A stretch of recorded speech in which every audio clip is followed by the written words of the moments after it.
Penalty miss, অসংখ্য সুযোগ নষ্ট, আর শেষ পর্যন্ত হালান্ডের জোড়া গোলে বিশ্বকাপ থেকে বিদায় ব্রাজিল। নেইমারের শেষ মুহূর্তে গোলও ব্রাজিলকে বাঁচাতে পারল না। আজ ব্রাজিল নয়, জিতেছে নরওয়ের সাহস আর দুর্দান্ত হালান্ডের ফিনিশিং।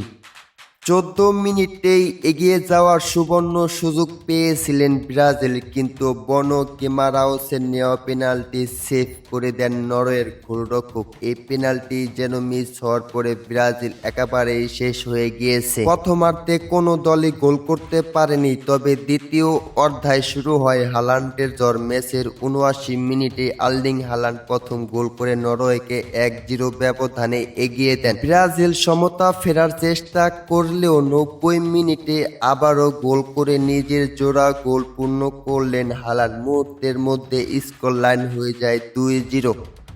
ম্যাচের একেবারে শেষ মুহূর্তে ব্রাজিল একটি পেনাল্টি আদায় করে নেয়। সেই পেনাল্টি থেকে ৯০+১০ মিনিটে গোল করলেন নেইমার। তখন স্কোর লাইন হয় ২-১। কিন্তু তখন আর সময় ছিল না ম্যাচে ফেরার। শেষ বাঁশি বাজতে ব্রাজিলকে ২-১ গোলে হারিয়ে কোয়ার্টার ফাইনালে উঠে যায় নরওয়ে।